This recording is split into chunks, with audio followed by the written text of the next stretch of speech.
This happened a few months ago when I took on some late-night shifts at the office. I'm 30 and work as an accountant. I thought the quieter hours would help me catch up and maybe impress my boss. The office was usually a little strange, with its rows of cubicles and buzzing lights, but those late nights felt different. I've never forgotten what happened. At first, everything was normal. I sat at my desk, surrounded by piles of reports.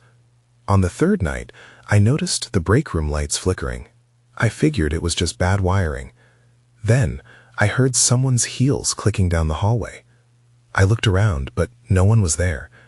My heart raced a bit. The sound kept coming, seemed to match the flickering lights. I shook my head. Maybe I was just tired. The next few nights got worse. The clicking got louder, and I felt like it was following me. While I worked, I started hearing whispers in the distance. I couldn't tell what they were saying, but they sounded like a plea. I shivered as a chill crept down my spine. I tried to focus on my spreadsheets, but the voices pulled at me. I told myself I was just overworked. One evening, I walked to the elevator to take a break. As I stepped forward, I felt a prickling on the back of my neck. I looked up to see a figure standing near the elevator. My breath hitched. She looked like a woman in a dark suit, but when I blinked, she was gone. I was alone again. I felt cold and my heart pounded. I considered calling someone, but who would pick up at this hour? I figured I was just imagining things. It was the late hours messing with my mind. On another night, the lights flickered worse than before. They strobed almost. The clicking echoed in my head. I walked out of my cubicle. "Hello?" I called. My voice bounced back. I held my breath, waiting. There was silence, then a whisper, just a few words. It sounded desperate. I didn't understand, but it felt haunting. I took a step, and the voice went quiet. A wave of dread washed over me. I probably should have left, but I felt so close to finding something. I wanted to know about the voice and the woman. I still wonder who they were, or if it was all in my head. I never found out the truth, and that thought keeps me up at night. Then, one night, I heard it again. The clicking was getting closer. I didn't know if I should hide or confront whatever was out there. My heart raced as I listened. In the silence, I prepared myself. Nothing felt right, but I was too curious now to back away. I stood at the entrance of the hallway, the clicking echoing around me. I couldn't tell if it was getting louder or if my heart was just thudding in my ears. The overhead lights flickered violently, casting angular shadows that danced against the walls. I took a deep breath and stepped forward, adrenaline pushing me ahead despite the gnawing fear. The whispers returned, just low enough for me to feel the dread, but not enough to distinguish any words. It felt like they were beckoning me to continue.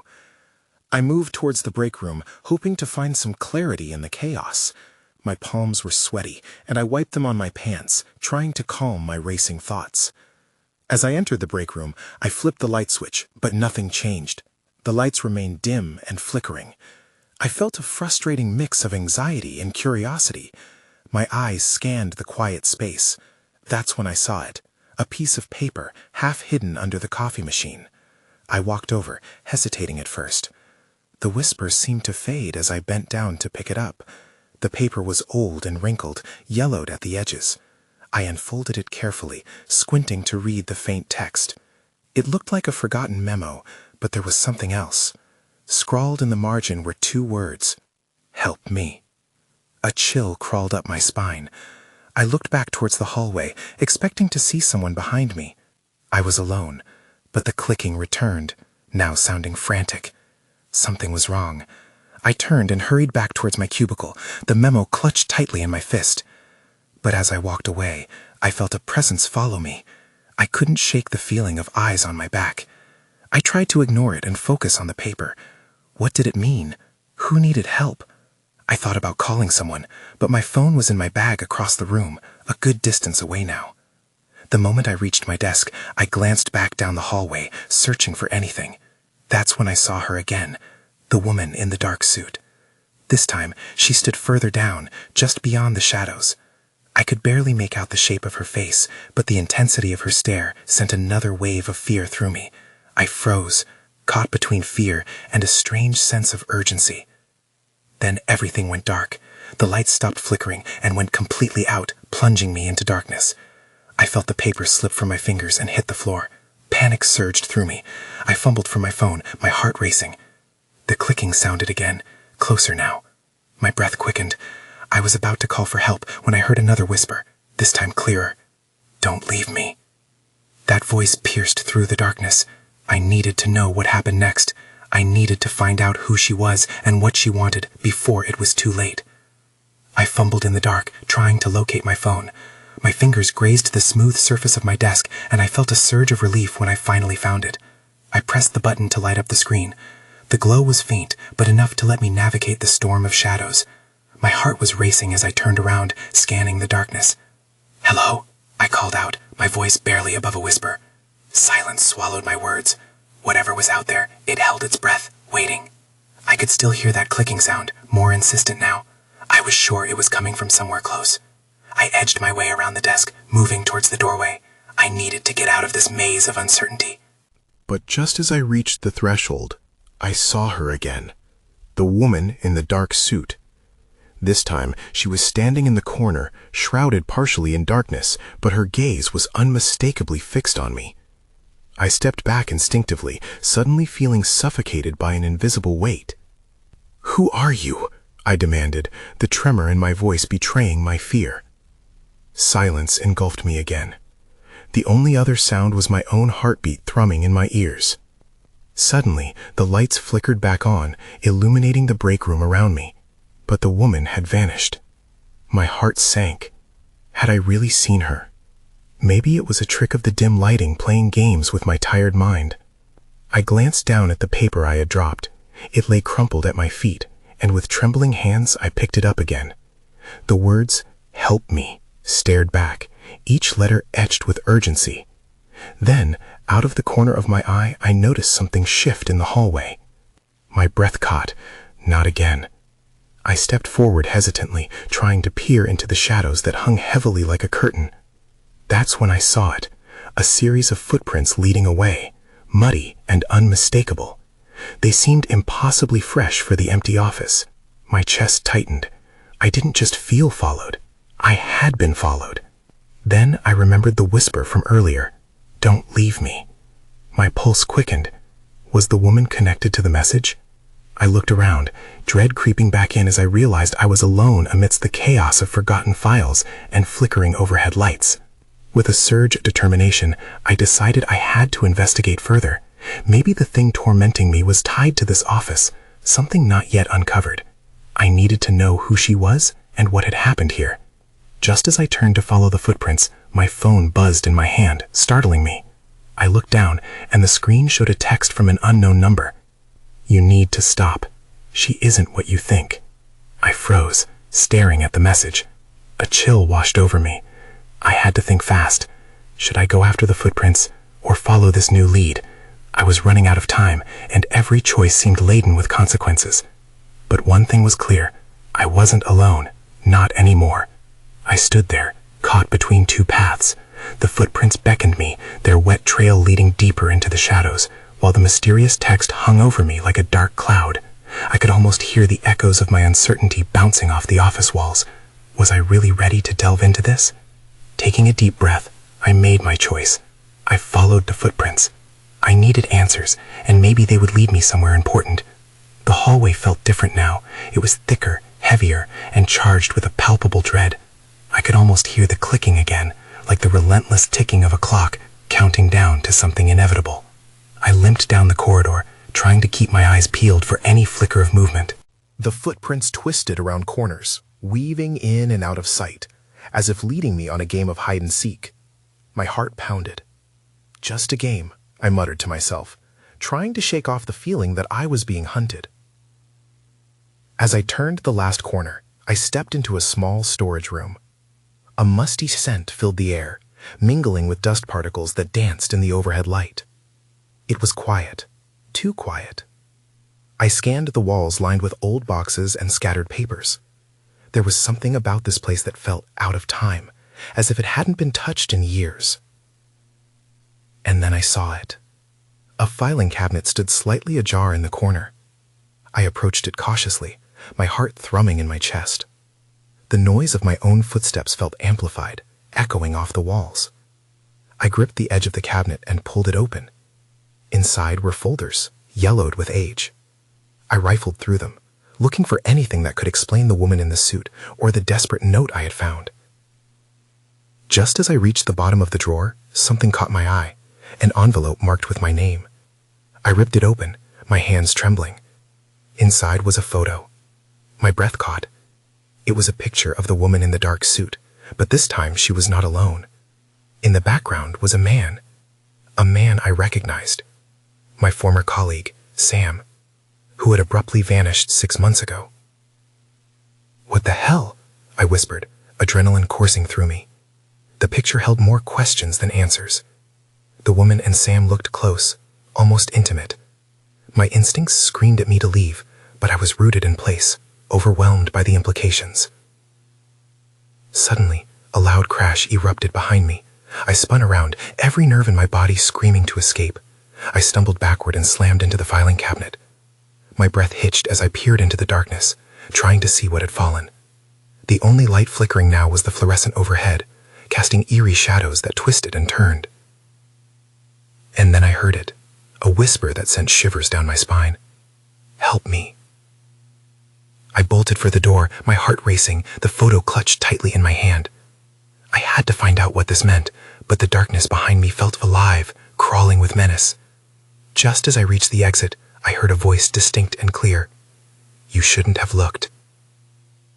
I burst out of the room, gasping, not knowing where to go next. The office was a labyrinth, and with every hurried step, I felt the weight of someone pursuing me, closer than ever. I dashed down the hallway, my heart racing like a wild animal trying to escape a trap.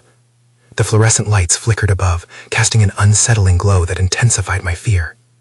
Each footfall echoed ominously against the cold tile floor. I barely had the chance to process what I'd seen in the storage room, but I couldn't shake the feeling that someone was right behind me. I skidded to a stop at the main reception area. The large windows loomed like bottomless pits, and the moonlight barely penetrated the darkness outside. I scanned the area for any sign of life, but the only sound was the distant hum of the air conditioning. I needed a plan. Panicking wouldn't help. That's when I noticed the light flickering from the conference room down the hall. Curious yet cautious, I tiptoed toward it. The last thing I needed was to attract attention, but it felt like my instincts were guiding me. I reached the door and pushed it open slowly, afraid of what I might find. Inside, the room was lit by a single lamp and a desk strewn with papers.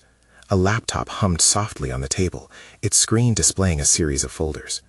I approached the desk, my curiosity piquing. I needed something to connect the woman, Sam, and the strange events swirling around me. As I leaned closer, my fingers brushed against the keyboard. The screen flickered, and suddenly, a video began to play. It showed Sam, alive, vibrant, sitting across from the woman in the suit. They were discussing something animatedly, but I couldn't hear the audio clearly. I felt nauseous. How had they met? Why hadn't I known about this? Then, in the middle of their conversation, the woman's expression shifted dramatically. She glanced off screen, her body tensing as if something had just crossed her mind. I felt a chill race down my spine. Was she looking at me?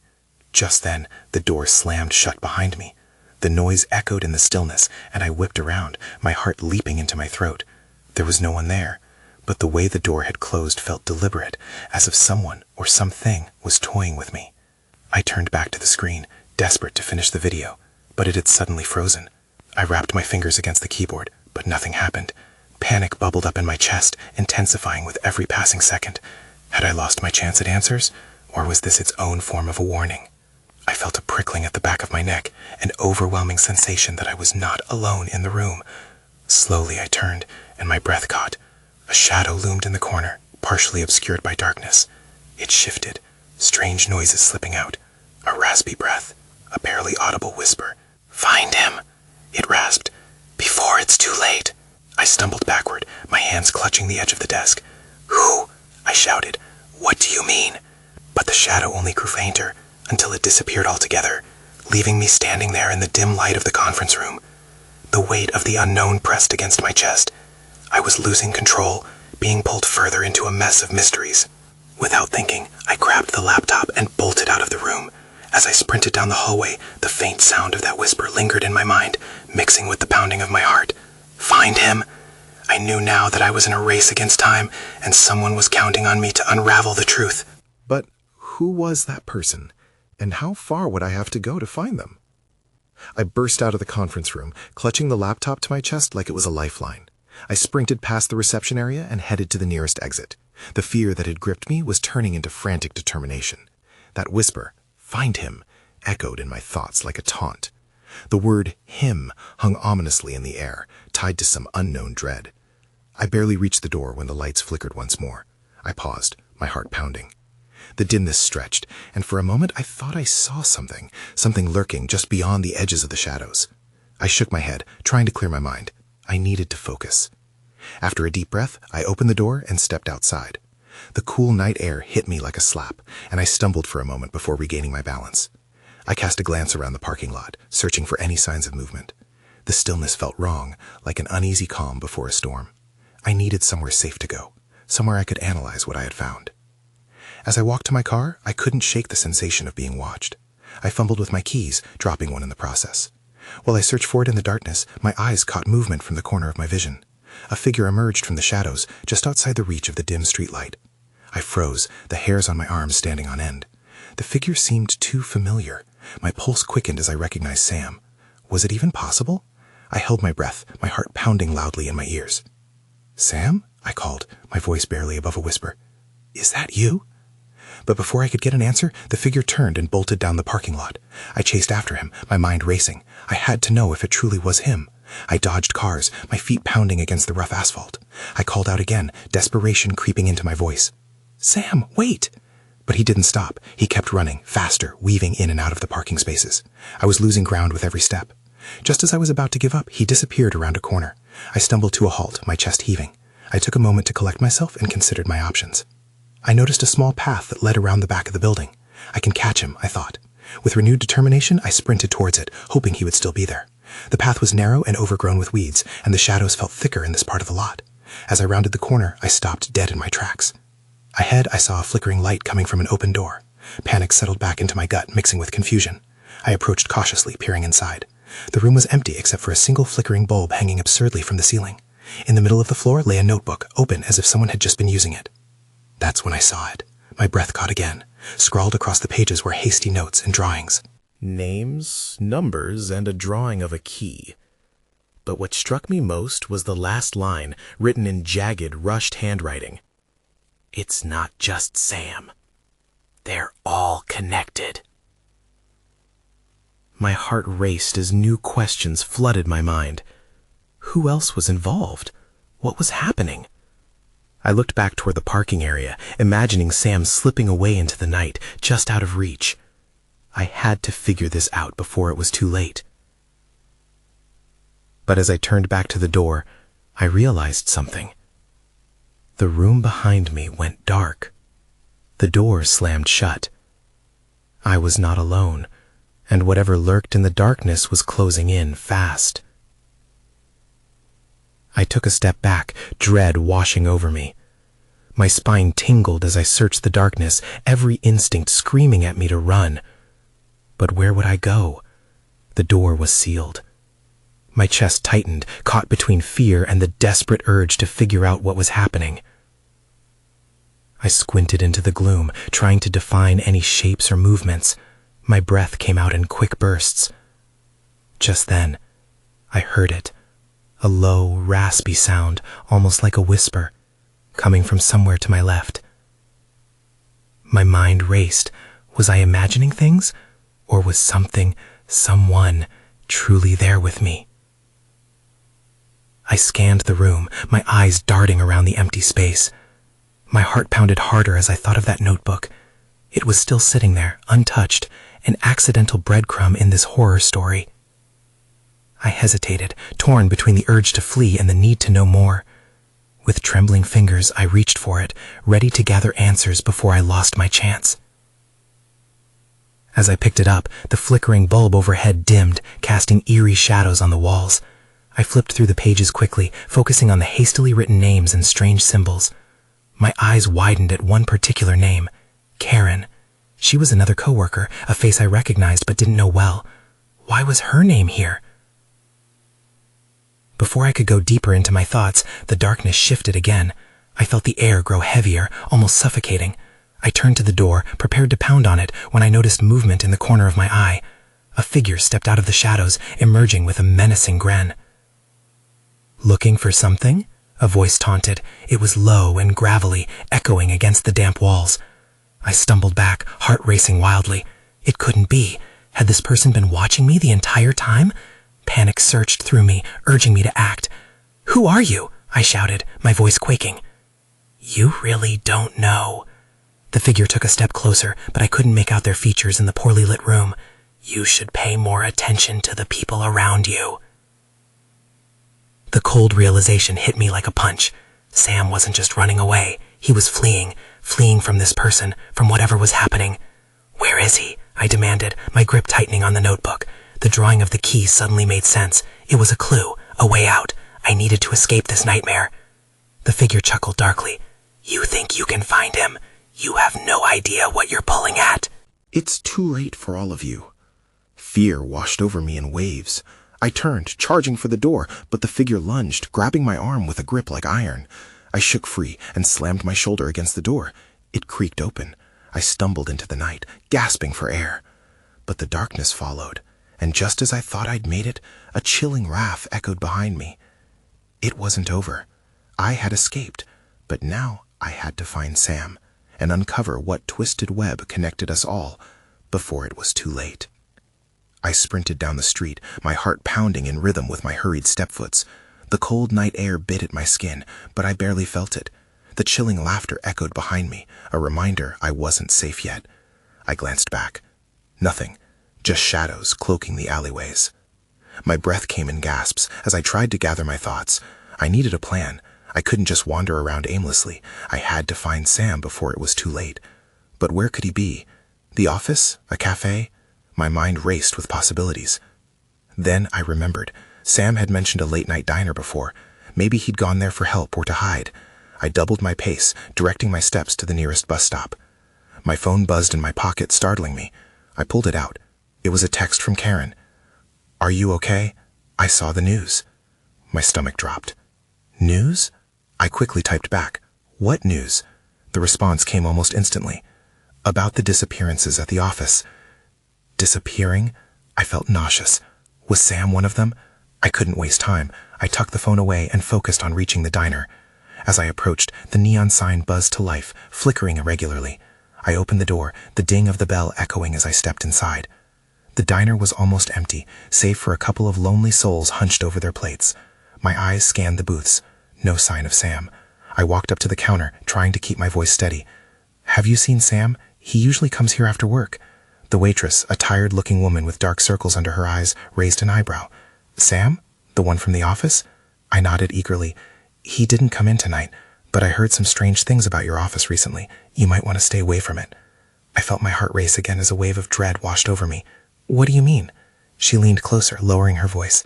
"There's been talk of a connection between the disappearances and, well, the incident surrounding it. People have been acting strange." Suddenly the door swung open and my breath caught. A figure stepped inside, the silver light casting an ominous shadow. It took me a moment to recognize him. "Sam!" I shouted, relief flooding my chest. But when he turned to face me, I froze. His eyes were wide, but there was something in them. Fear, panic, or something darker. "Get out of here, now!" he yelled, rushing toward me. "You have to leave. They're coming for you." Before I could process his words, the door swung open again. This time, a group of people entered, their expressions twisted with dread, just like Sam's. They turned to me, whispers weaving through the air like a noose. That's when I saw it. A glimmer of silver hanging from one of their jackets. A key. The same key I had sketched. My mind raced back to the notebook, to the names and symbols. Could it connect to all this? "No!" Sam shouted, yanking my arm. "Run!" And just as we bolted for the exit, the power blinked, plunging the diner into darkness. The whispers grew louder, and I realized this nightmare was only beginning.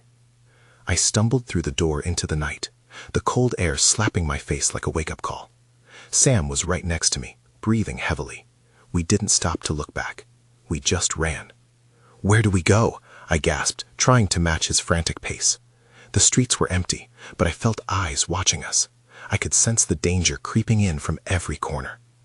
Any place but here, Sam replied, his voice shaky. They want us. They know we're connected. Connected to what? I demanded, but he just shook his head. There was no time for explanations. We headed down a side street, ducking into a narrow alleyway. The sounds of the diner faded, but the weight of the unknown pressed down harder than ever.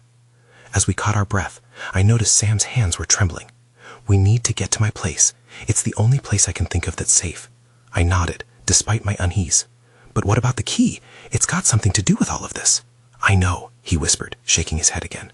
But we can't think about that now. Just move. We emerged on a main street, the lights blinking ominously above us. I glanced through the window of a nearby convenience store. There were still people inside, oblivious to the terror running rampant just outside.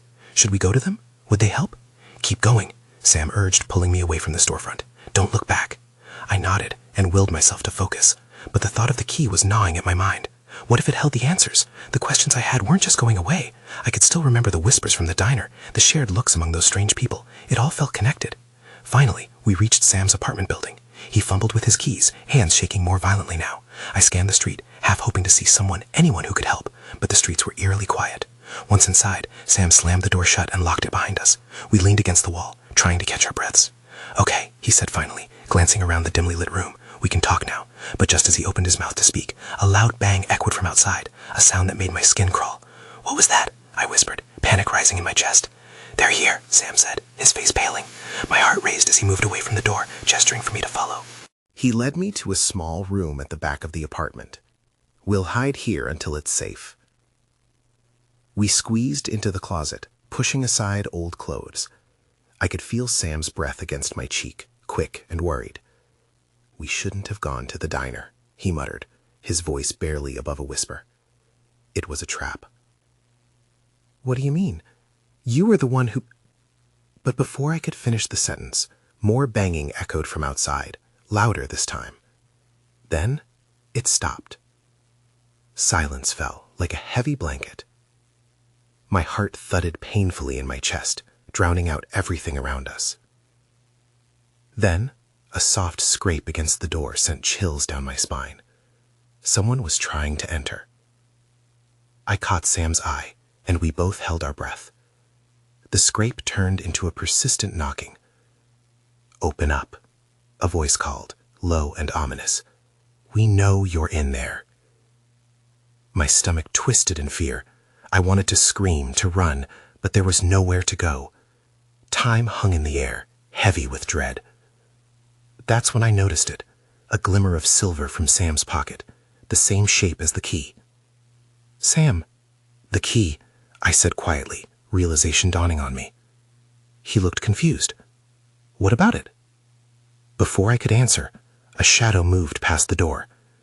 The sound of footsteps echoed outside, and my heart sank. I thought we were hiding, but it felt more like we were trapped. And that realization hit me harder than anything I'd felt before. This was just the beginning. I held my breath, the tension thick in the air like a suffocating fog. The shadow lurked just beyond the door, and the ominous voice continued to call out to us, insistent and threatening. Open up. We know you're in there. I glanced at Sam, whose face was pale and etched with fear. The key from his pocket had to mean something significant that tied this whole nightmare together. But could it also be our escape?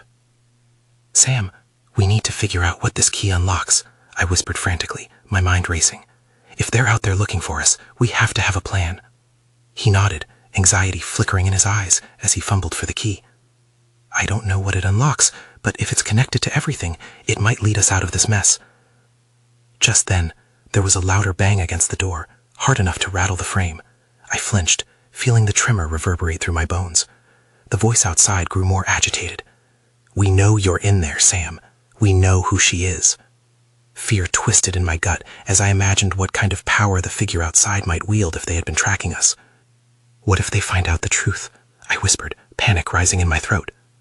What truth? Sam asked, already bracing himself against the closet door.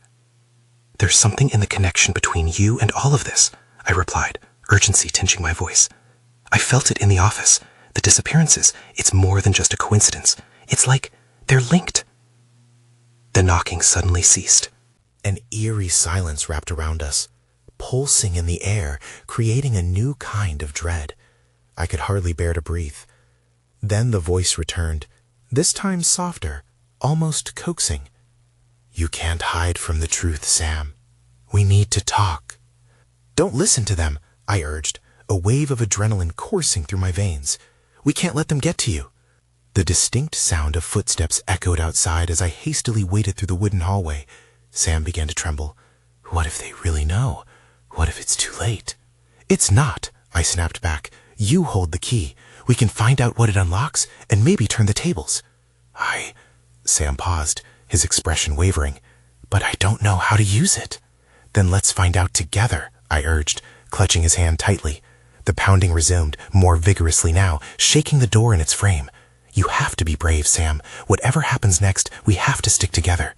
As if in response to my desperate plea, he finally produced the key, its silver glint catching the dim light of the other room. Okay, let's try this. His voice shook, but determination laced through it. Just then, the door crashed open, splintering against the wall. The menacing figures stood silhouetted in the doorway, their faces obscured in shadows, whispers of their identities drifting like ghosts. We'll find you, one rasped. This isn't over. With a sudden surge of desperation, I pulled Sam to his feet and raced toward the back of the small closet. Let's go, now, I shouted, shoving aside a pile of old clothes, revealing a narrow window. There's no way we'll fit through there, Sam protested, but the urgent clanging of footsteps forced our hands. We were out of options. I squeezed through first, determined to escape. The cool night air rushed at me as I landed on a patch of grass outside, and I immediately turned back to help Sam. Come on, hurry! His eyes reflected sheer terror as he struggled to maneuver past the clutter, just as the figures reeled in from the front. They're here, he yelled, scrambling through the opening just in time to tumble down beside me. We landed hard, but the rush propelled us back into motion. No looking back. We darted into the tree-lined street, the shadows thick, obscuring us momentarily as we distanced ourselves from the chaos behind us. We need to get as far away as possible, I muttered breathlessly. Then we can look at the key again. As we fled down the darkened streets, the hushed whispers and clicking heels chased us like a memory, clawing at the edges of my mind. But the further we moved, the more the panic subsided, making way for a rising sense of clarity. What did the key unlock? What did it all mean? I still didn't know, and the unanswered questions hung heavy in the humid night air like clouds before a storm. As we reached the outskirts of the town, breathless and shaken, Sam finally spoke up. Do you think they'll come after us? That it's not over? My heart raced at the thought. Probably, I admitted, glancing back. But we have a chance. Together. The uncertainty loomed like a shadow drawn over us, and deep down, I felt the gnawing ache of dread. I had escaped the immediate threat, but the truth of it all, and the mystery surrounding Sam, me, and whatever waited in those dark shadows, remained just out of reach. As we disappeared into the night, the darkness held its breath, hinting at a revelation just waiting to be unearthed. Would we find solace and answers, or would they plunge us deeper into the abyss? I didn't know, but one thing was clear. The journey had only just begun.